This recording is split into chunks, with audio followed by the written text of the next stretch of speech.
All right, what's happening, friends? Welcome back for another episode of Waynecast. I'm Rob Johnson. So this is a solo show. Chris Williams is on location, we'll call it. And there are no guests for this podcast. What I really want to talk about on today's show is the biggest mistakes that I have made as a business owner. And to lead in, I want to talk about one of the single biggest mistakes that I think a company has made overall. And we'll start off by talking about why Disney produced Encanto. Now, this movie is awful. If you haven't seen it, do yourself a favor and don't. And I'm probably gonna get some feedback, some blowback for this because it's an adored movie that I know a lot of individuals really like. But if you ignore the music and how beautiful the picture looks and just analyze the storyline, you'll quickly see that the grandmother in that particular story is Satan incarnate. So I want to kick this off by just talking about how terrible that movie is. And if you watch it, you'll agree with me once you hear my reasoning. And if you haven't, just kind of skip ahead about 3-4 minutes and we'll actually get into the business discussion of this podcast. So basically the whole movie starts with this gentleman who gets killed by the Colombian cartel as they're trying to leave this city, which is a really odd way to start a Disney movie. And in the throes of all of this going on, the grandmother, who at this time is young mother, she has 3 kids, throws herself on the ground and starts crying, and this magical candle builds this Wakanda type place around her. And it really just takes care of everything that they need. The house is, does all the dishes and chores, and they really have nothing to worry about. But everyone is so stressed out and frustrated all the time, I don't think they value anything they really have. And then the movie goes on, and everyone has a gift, and it's, whether you can talk to animals or, you're strong, or then there's this one girl, her granddaughter doesn't get a gift. And really it just ostracizes her, and the grandmother's disappointed because that kid doesn't get a gift, right? And the whole frustrating thing to me culminates at the end of the movie where, they're standing in the river, the house breaks down because much like everyone's emotions throughout the movie, it is also very fragile. And they're standing in this river where, where her grandfather was cut down, 60 years ago. And they talk about, how that house and this whole thing wouldn't be possible if it wasn't for the grandma. Let me tell you this. The grandma didn't do anything. She did nothing at all. All she did was stand there and watch her husband get killed. She didn't try and help. She didn't throw a rock. She didn't do a damn thing. But it's on her? No, sir. No, sir. She did nothing. And she should be rewarded with nothing. And at the end of the movie, the house comes back to life. And she has the audacity to say to the granddaughter, oh, it's not perfect, but it's still home. It's like, go to hell, lady. Like, she is the worst. This is the worst Disney movie ever.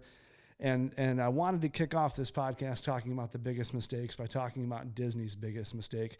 I'd rather watch that Fran Drescher movie, Beautician and the Beast, than watch this movie again. All right, moving on. So this is a very un-Waynecast topic, Disney movies, but that's how we're opening the show. So I want to talk about my biggest mistake. So I'll take the spotlight off of Disney. We'll talk about me for a little bit.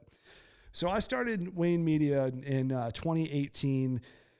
And largely when I started the company, I was looking at it from a perspective of how can I have a media company that can get in front of business owners that doesn't talk about SEO and getting to the top page of Google and all those things that leaders talk about, or marketing companies talk about, I should say. And there's really 4 things that I've discovered over the last few years that I've made mistakes on that I wanted to highlight. So if you're an entrepreneur, if you're starting a business, hopefully you can avoid these landmines. The 5th one I want to talk about is really just it's something we've done from the beginning, but it's really just we'll call it a sage piece of wisdom that I think everyone should follow. So the first mistake I made was organization. So in the beginning, we weren't terribly organized on the sales side. We didn't really have a sales CRM. We were using Google Sheets. I didn't really pay a lot of attention to or put a lot of value on software that would make the day-to-day operations easier. Project management tools weren't as robust as they should have been. Sales CRM wasn't there. And over time, I think we did a really good job of putting software in place and people in place to run that software to where now things are really organized. It's not perfect. It's going to keep getting better. But that was one thing that we really lacked. And in 2021, so just last year, we put a really big emphasis on procedures, writing documentation, video procedures, audio procedures. So if a new employee comes in, we can hand them a stack or a paper doc, which is what we use to write everything in, which is a Dropbox product. And they can review everything and have a pretty good idea about how things should operate, at least a general sense. So organization was one of the bigger mistakes I made in the beginning of not having the right tools in place. And it was something that was corrected. Number 2 is controls. So when we look at a business, the single most important thing to ensure that you have a handle on is your finances. If you don't know your numbers, you don't know your business. And that's it. There's no gray areas. There's no, well, I'm not a number person. Even if you're not doing the numbers, you should at least know where you're at. And in the beginning, I did all of the controls and it became manageable until it wasn't. And then I waited a little bit too long to bring in a controller, and that just caused a little bit more back work, right? So, a couple extra months of QuickBooks organization, and I brought in a consultant to help us do that, and then she's been absolutely phenomenal. And that was an area that I should have jumped on sooner, because it's a simple philosophy. The less I'm doing on the financial control side, the more I can do on sales, the more I can do on creative, the more I can do with mentoring and building up employees and educating and even networking. So it's kind of that thing of like, you want to be really good at your strengths and you want to table everything else to other people. So if you're not good, if you can't handle the controls, give them to somebody else. If you can't handle the sales, give it to somebody else. That way you can really shine at the 1, 2, or 3 things that you really, really excel at. So number 1, organization. Number 2, controls. Number 3 is really this concept of how do we go about cultivating talent? And it's a hiring process. So in the beginning in 2019, we probably ran through 3 or 4 part-time creatives, and I really didn't have a robust understanding of that position. That's because the job description wasn't as thorough as it ought to have been, and really the expectations weren't there. So it was kind of just like, steering a ship without a navigator of sorts, because you don't really know what that position ought to look like. While we had a general idea of what the responsibilities should be, it really should be listed out on paper. So the new hire understands expectations. You have something to grade against. And that's a really important thing, especially in the beginning, is making sure that you have that talent cultivated to where you have a team of individuals that either aspire to, move up in the company, or they just aspire to be really excellent at their position. And at this point, I'm recording this in early January of 2022. I have no doubt in anybody on our team. We have a team of all very strong professionals that are all down for the mission, and it's a really unique thing. And I think it's a quite rare thing looking at other companies and just people that I know that have, 10 plus employees. It's rare to have that type of culture, and I think we've done an exceptional job of building that. So hiring is really important. The way we do it, I've talked about it on the show several times. Typically, it's a series of 3 interviews, either 1 phone or 2 in person, or 1 virtual and 2 in person. But basically, each interview has a different theme, so you can actually get to know the individual that you're inviting to take part within your organization. And the constant feedback or blowback or pushback I get on this is, Rob, I don't have enough time to do 3 interviews. And my retort is, right, but you have enough time to hire once, make a really bad hire because you only met that person once, and now you're in the hiring cycle again 3 months later. You got time for that, but you don't have time for 3 interviews. So that's a really frustrating thing. Just when business owners don't think long term. I didn't start this company to end it in 6 months. I started it to never stop. And when you have that mindset and you have that philosophy, everything that you're doing ought to be considered in a long-term context. Super important. Now, when I look at the 4th principle here, it is you have to spend money to make money.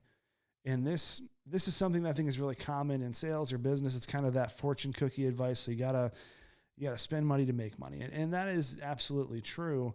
And I would say the more nuanced view of that is you have to make proper investments in order to see proper returns. So for example, when we first moved into this space, we had the table that was here was against this wall, and we had one Mevo camera that was just a wide angle camera. It wasn't that great. And as we were seeing where podcasting was going and just feedback from our clients, we decided we really need to make this both an audio and video studio. So we've done this. Now we have 4 4K shooters, and it has been a drastic difference in the quality. It's allowed us to flourish more on social media. It really has allowed us to turn Speakeasy into an actual podcast content house, as well as an editing house for creators. That's been a huge difference in our business, is just the amount of additional revenue we've been able to earn through being able to give our podcasters quality content. And it's figuring out those things like, where do I need to spend money at? Like, yes, I might have to spend $5,000 to $10,000 to get this video system correct. But what's the long-term benefit of that going to be? It's going to be better client retention, better quality of clients, being able to charge more for content, and being able to have content that we're actually proud of creating. Whereas before with a Mevo camera, we didn't even do content because it wasn't something that we would put on our sites if we were looking at it from like the Wayne Media content quality perspective. So all needed to be of quality that we're comfortable with distributing, and now it is. And if you're watching this video, you can see that as we cut back and forth, or as we do graphic overlays or social clips, or however you're watching this video, or if you're listening on the audio, go check it out and see for yourself. We've really tried to make investments into making this better, and we're getting ready to make another one that is really going to go into effect right around Q2.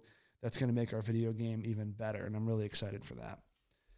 So you got to spend money to make money. It's a very common perception. It's a very common thing that people talk about, but it is, when you look at it from a nuanced perspective, when you make quality investments, you get quality returns, and that's all it is. All right, so the fifth one. Now, this is one that I wouldn't say was a mistake, because I've always been very guarded about who I have within my organization. But I will say it's a learning experience that we've had, as we've had to interact with clients that may have been more difficult, or clients that weren't really the right fit for us, or we didn't probably do enough discovery that we should have. And this bullet point really is, be sure about your associates. And associates is a general term. When I say associates, I mean your employees, I mean your vendors, I mean anybody that comes in contact with your business, including your clients. We have a criteria for clients. Are they collaborative? Are they communicative? Are they communicative? Oh goodness. And are they consultative? Do they want to be guided? Do they have good communication? Do they have a vested interest in ensuring that communication is on point? All of those things are super important, and that's what makes what we call a good client. And we want to reciprocate all of that from our team to theirs. And it's the same thing with employees. And I was just having a conversation earlier today. Someone was asking me about their thoughts on a partnership. And my view has always been, if you have a 50-50 partnership, the saying goes, the only ship that won't float is a partnership. Because when you have a 50-50 company, no one is in charge of the decision. So if you have a 50-50 company, you need someone that is in charge of the final decision. That's the managing partner, operating partner, whatever you want to call it. You need to have someone that is taking the lead, that is taking ownership of those decisions. Because if everything is by committee, I mean, like, if you've ever been in a church, it feels like you got 100 people and 14 committees and nothing ever gets done because everyone wants to sit around and talk about ideas all day and no one can action anything. So it's just kind of this death by committee. It's the same thing in our political system. Everything goes to a committee. Then it goes from a subcommittee to a full committee, and then it has to go, to approval. And it's just this whole red tape process. And when you're in a business, when you have this day one mindset that I've talked about before on this show, you have to be able to move efficiently. You have to be able to make changes now. You can't afford to let things sit for 6-8 months. You have to be able to action now and move now. And if you have a committee, if you have 25% partners, like, I don't know how you're going to get anything done unless someone is the clear decision maker and you've talked about that, because you will have differences of opinion. But someone needs to be able to make the decision and own that through the entire process. So always be sure about your associates. Be sure about the individuals you're working for. And this includes vendors.